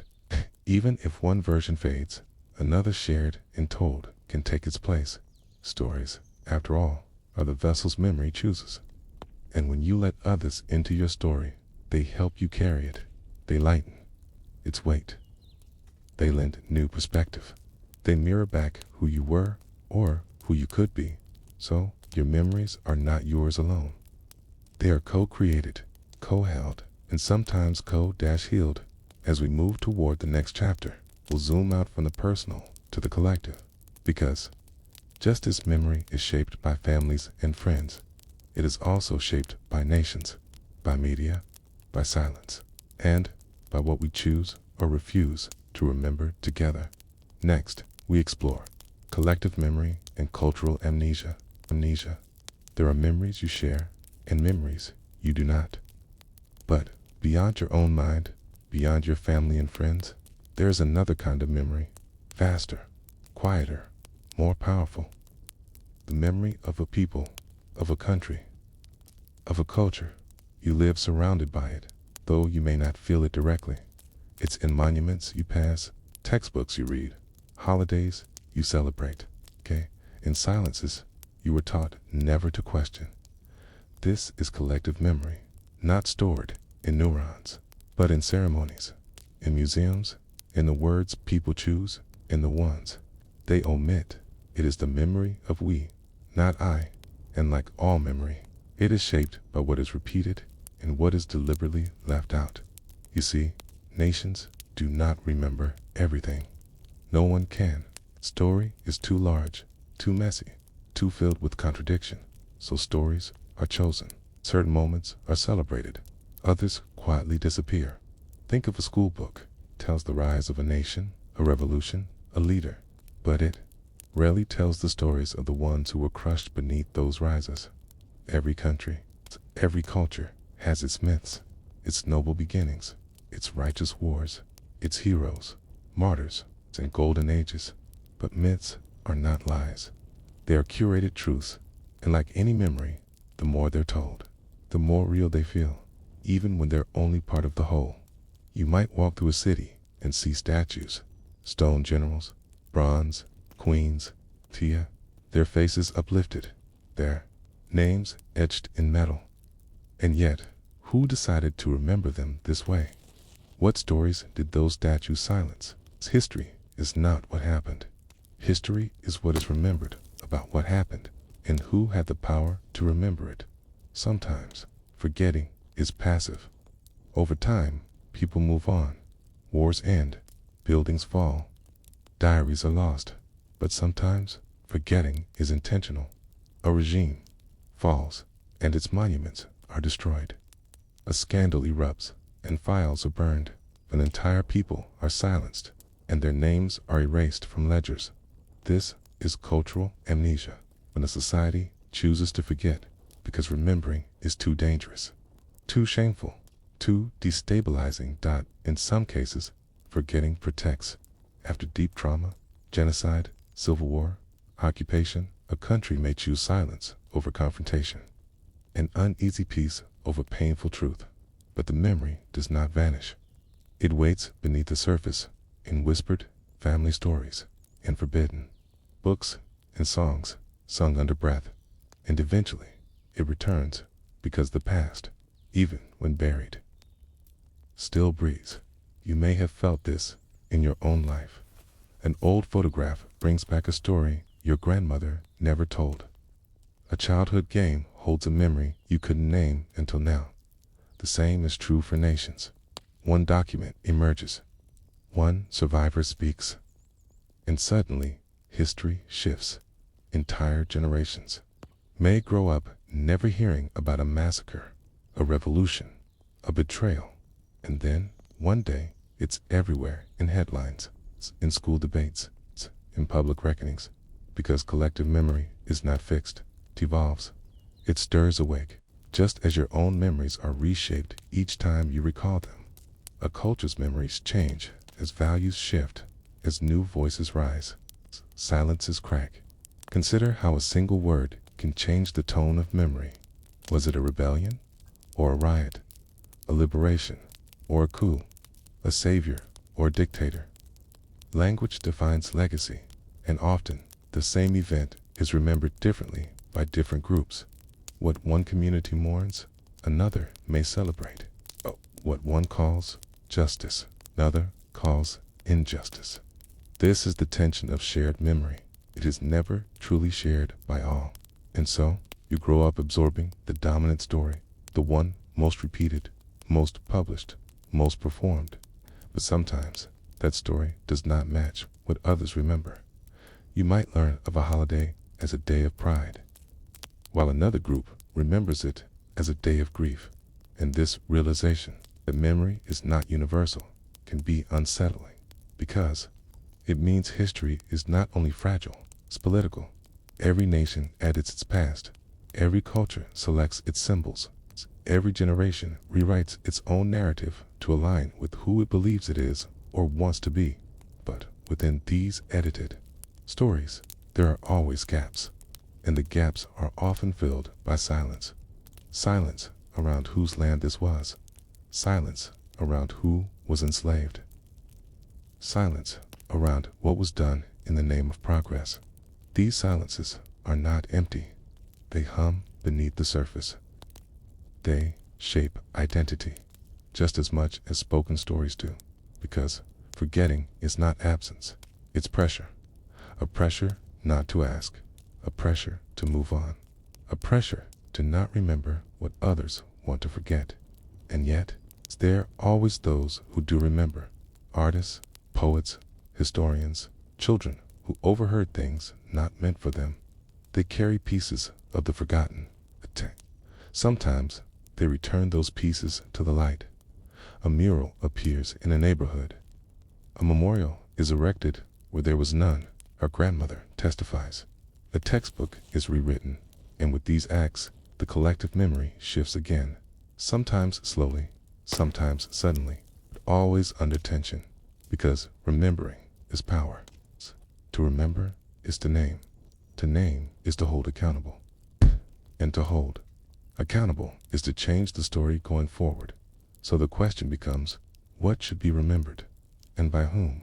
And for what purpose? This is not just philosophical, it's practical. The way a country remembers its past shapes how it treats its people in the present. If a nation remembers itself as always noble, it may resist confronting injustice. If a society forgets the cost of war, it may rush into the next one. If a culture erases the contributions of the marginalized, those voices may struggle to find a place again. And so, memory becomes a moral choice. Do we build statues or take them down? Do we teach children only the victories or also the wounds? Do we allow space for multiple versions of history, even if they contradict what we were taught? These questions are not easy, but they are essential, because memory, especially shared memory, is how societies heal or how they repeat harm. You've seen this on a personal level, okay? When you finally confront an old truth, when a secret is told, when a silence is broken, you feel the shift. The air feels different. The story can finally continue. Collective memory works the same way. When a culture revisits its past honestly, it creates space for new growth, for reconciliation, for repair, not erasing the past, but expanding it, enriching it, allowing for complexity. And complexity is what truth often looks like. So now, if you lie quietly, your mind may drift across time, not just your own memories, but the memory of those who came before you, what they chose to say, they chose to hide, and what you, too, are now carrying forward. Because you are part of this living archive. Your stories, your questions, silences, they shape what will be remembered next. As we move into the next chapter, we turn toward the most intimate frontier of memory, not the collective, but the deeply personal space where memory begins to unravel, where the self starts to flicker, where identity and memory become hard to separate. Next, we explore memory disorders and the mystery of identity. What are you without your memories? It's a question that arrives gently, like a ripple in still water. You think of your name, your favorite song, the face of someone you once loved, the room where you learned to walk. These are not just moments. They are anchors. They are the map by which you know yourself. But what happens when the map begins to fade? Memory disorders are not just medical conditions. They are slow unravelings of the self. And yet, inside that unraveling, something strange and beautiful persists. Let us drift into this quiet mystery together. You begin with the most well-known Alzheimer's disease. It does not arrive suddenly. It tiptoes in, disguised as ordinary forgetfulness. Where did I put the keys? Did I walk into this room? What day is it? At first, it feels like a breeze blowing through a cluttered room. Mild, annoying, easily dismissed. But over time, the breeze becomes wind. And the wind takes things with it. Names go missing, then faces, then places once loved. Eventually, the very concept of now becomes slippery. But what remains, even in the midst of forgetting? Surprisingly, emotion. People with advanced Alzheimer's may forget their spouse's name, but still smile at the sound of their voice. They may not remember the wedding, but their body recalls the feeling of safety, warmth, and presence. This is emotional memory, a kind of quiet wisdom that lives below language and fact. It reminds us that not all memory is conscious, and not all forgetting is total. There are other kinds of memory loss, each with their own textures and shadows. Anterograde amnesia means the inability to form new memories. You remember everything from before the injury, okay, but nothing after. You might wake up each day thinking it's still 2003, or meet someone for the 10th time with no recollection of the first 9. Life becomes a loop, a moment endlessly restarting. This was the case with Henry Malazan, better known to science as H.M. In the 1950s, surgeons removed parts of his brain, including most of his hippocampus, to treat severe epilepsy. The surgery stopped the seizures, but also his ability to form new, long-term memories for the rest of his life. He lived in a window of only a few minutes. Here is what's astonishing. He could still learn new skills. He couldn't remember learning them. His body did. This is called procedural memory, the memory of how to do things. Ride a bike, tie a shoe, play a melody on the piano. It lives in a different part of the brain, in the basal ganglia and the cerebellum. It's tucked away, protected, quiet. So even when HM couldn't recall a face or a fact, he could improve at tracing a shape in a mirror. His hands remembered what his mind could not. This tells us something profound. Memory is not one thing. It is many, and identity is not just built from facts and dates. It is woven from habits, rhythms, and instincts, from how you move through the world, even when words fail you. Now consider retrograde amnesia, the opposite of anterograde. In this case, you lose memories from the past, but can still form new ones. The loss might be partial or total. You may forget your childhood, or forget who you are entirely. This brings us to the haunting question. If you cannot remember your life, are you still you? The answer, quietly, is yes. Because the self is more than the sum of its stories. It's in your smile, in the way you hold a cup, okay? In the rhythm of your laugh, in your reflex to comfort someone who is crying. Memory supports identity, but it does not define it. Even with memory loss, people retain personality traits, kindness, humor, impatience, curiosity. The soul, whatever you call it, remains visible, even as the pages of its book fade. There's another kind of memory fracture, dissociative amnesia. This isn't caused by physical injury. It's caused by trauma. The brain, overwhelmed by unbearable experience, shuts the door on memory. Not as a malfunction, but as protection. You might forget a single event or an entire period of life. Sometimes it's temporary. Sometimes it lingers for years. This forgetting is a kind of mercy, a way for the mind to preserve itself. And yet, like all sealed boxes, it hums beneath the surface in dreams, in feelings, in unexplained fears. This tells us again that memory is layered. You can forget with one part of your mind, but remember with another. Your body remembers what your mind cannot see in rare cases. Memory loss is dramatic and complete, what fiction loves to call total amnesia. A person wakes up with no idea who they are, no name, no family, no past. In real life, this is almost always brief, often linked to psychological stress, but it raises a poetic possibility. If you've lost every memory but woke up, still breathing, still feeling, still hoping, who would you be? And how would you begin again? Some say identity is memory, but perhaps it's also the story you are willing to tell yourself today. Not just what happened, but what matters now. Even without memory, a person can fall in love.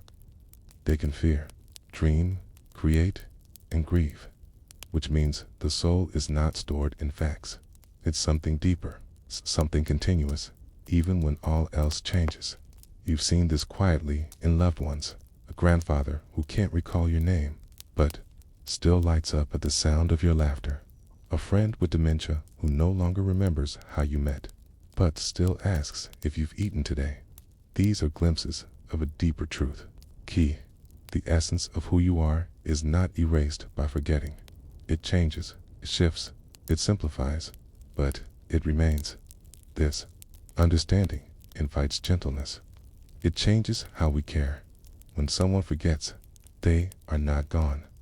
They are still here, just moving through a different kind of time. Your presence becomes their memory. Your voice, your touch, your kindness, they shape the moment they are in. And that moment becomes their world. So speak softly, laugh gently, love patiently, because in a mind without continuity, kindness is the clearest thread. And now, as you rest, you might reflect on your own memory, the things you hold, the things you've lost, the stories you tell about yourself. What if some of those stories are no longer true? What if some are just comfortable? It leads us to the final chapter, the most intimate and revealing of all. Not about how memory fails, but how memory builds the self, moment by moment, retelling by retelling. You are not a fixed photograph. You are a living story, told softly and slowly, edited in the quiet moments of reflection and sleep, revised with every new experience, tenderly redrafted with each passing year. Your identity is not a stone carved. In certainty, it is a candle flame, moving, glowing, shaped by wind and wax alike. And memory, that quiet narrator inside your mind, is both author and audience. It writes you, it reads you, and it believes in you, even when you don't. Right now, you might think of yourself as a collection of facts. You were born in a certain year. You grew up in a certain place. You had that one best friend, that one heartbreak, that one teacher who changed everything. But if you told your story again tomorrow, would you choose the same moments? Would you remember the same details? Would you emphasize the same themes? Probably not, because you are not just remembering, you are interpreting. You're choosing which parts to keep, which to silence, which to make beautiful with time. This is the narrative self, the version of you that isn't just built from memory, but from meaning. It's the you that asks, what does this say about me? What does this moment mean in my story? And as you ask, your brain gently rewrites. Every time you recall an event, you open the neural file where it's stored. And like a Word document on a laptop, once it's open, it can be changed. You don't even realize you're doing it. Maybe you soften the way someone spoke to you. Maybe you amplified the kindness you showed. Maybe you downplay your fear, not to lie, but to live more easily with the past. Your brain is not cruel. It wants to comfort you, to organize the chaos, to find a narrative that makes sense. And so, your story becomes smoother, more meaningful, more you. Even if the original truth was messier, imagine your life as a novel. Each chapter blends into the next. Some characters leave early, some reappear years later, Some parts are torn out and lost, and you, the protagonist, are constantly evolving, not in sudden transformations, but in gentle shifts. You remember a version of your childhood that reflects how you feel now. You remember relationships with a tone your current heart understands. When you're happy, the past feels golden. When you're lonely, it becomes quieter, emptier. This is not deception, it's coherence. Your mind wants your life to feel like a story. It's not just a timeline of moments, but a meaningful arc. You are the author of that arc, even in your dreams. This rewriting continues. During REM sleep, your brain replays and reorganizes. Some memories fade, some become more vivid. Some are blended with imagination. You awaken, subtly changed. Maybe you feel more forgiving. Maybe you feel like the past was further away than it was. Dreams don't lie. They edit, and in doing so, they help your story evolve. Think now of an old memory, one you've told many times, a childhood trip, near miss, a first love. Each telling makes it smoother. Each listener's reaction reshapes how you frame it. Drop details. You add little clarifications. You find the version that gets the right reaction, whether laughter, awe, or comfort, and that version becomes the one you keep, even if it didn't happen quite like that. But does it matter? Does it make you false? No, because the point is not precision, it's coherence. Memory is not a court transcript. It is a memoir. You live through it, and you make sense of it afterward. You are the storyteller, and the story you keep telling becomes the self you continue becoming. Even the things you try to forget still shape the edges of your story. You avoid certain chapters. You skip over dark paragraphs. You mark some pages as too. It's painful to reread. But even silence is part of the narrative. Even forgetting adds shape. You carry the outline of the memories you've left behind in your choices, your fears, your habits. Sometimes forgetting is how you keep moving, and that too becomes part of the tale. Over time, you may revisit parts of your story and see them in a new light. That painful goodbye you now see as a necessary opening. That mistake you now view with compassion. That moment of joy you now cherish more than ever. This is how memory heals, not by changing the past, but by changing how it lives within you. And so, the story becomes softer, the self becomes stronger. Even your imagined future is shaped by the stories you've already told. You believe certain things are possible because your past says so, or you fear repeating mistakes because the memory of them still echoes. But every day, you add a new line to your narrative. Every conversation, every gentle choice, every quiet realization, they all become part of the next page. So tonight, as you rest, you are not just lying still. You are rewriting yourself softly, gently, word by word. Your brain is organizing. Your memories are sorting themselves. Yourself is settling into a slightly new shape. You may not notice, but you'll feel it in how you speak tomorrow, in how you hold your own story, in how you move through the world. Because you are not a single, solid thing. You are a living, breathing story, And your brain is your quiet scribe.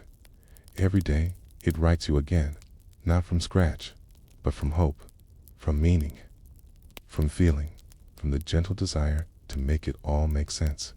And even now, sleep comes closer. Your mind continues this quiet work. Memory flickers, moments drift. Your inner story gently, slowly continues. You are the story you keep telling. And tonight, you are safe inside that story, still being written, still becoming, forever unfolding. End of chapter 16. Word count, approximately 1,570 words.